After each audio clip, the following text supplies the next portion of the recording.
Welcome to an introduction to partial sums and partial products. Some sequences naturally arise as the sum of terms of another sequence. Given any sequence a sub n where n is greater than or equal to 0, we can always form a new sequence b sub n where n is greater than or equal to 0 by summing the terms in the sequence given by a sub n, where b sub n equals a sub 0 plus a sub 1 plus a sub 2 plus ... plus a sub n.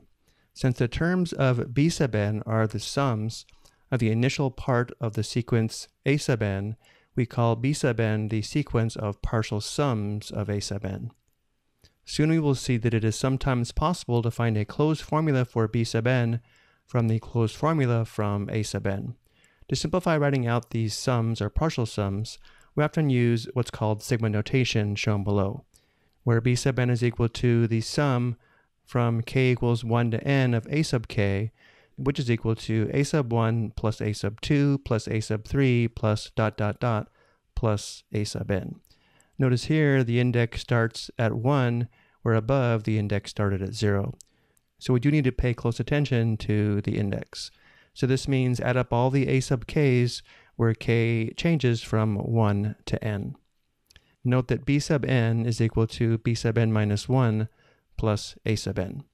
If we want to multiply the a sub k's instead, we have a partial product and use what's called pi notation, where below we have the product from k equals 1 to n of a sub k, which is equal to a sub 1 times a sub 2 times a sub 3 all the way out to times a sub n. As an example, the product from k equals 1 to n of k is equal to 1 times 2 times 3 all the way out to times n, which is n factorial. And now let's compare a couple of examples of partial sums and partial products. Again, we use sigma notation to denote partial sums, and we use pi notation to denote partial products. Notice in all four of these first examples, the formula to generate the terms is the same.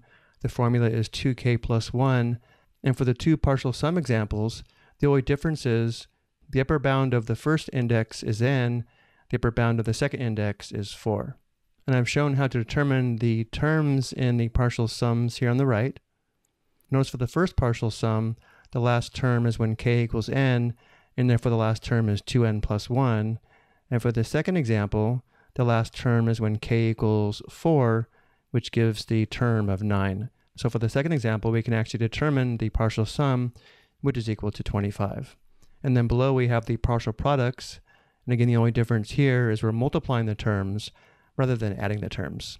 And for the second example, the upper limit of the index is 4, and therefore we can determine the partial product, which we can see is equal to 945. I hope you found this helpful.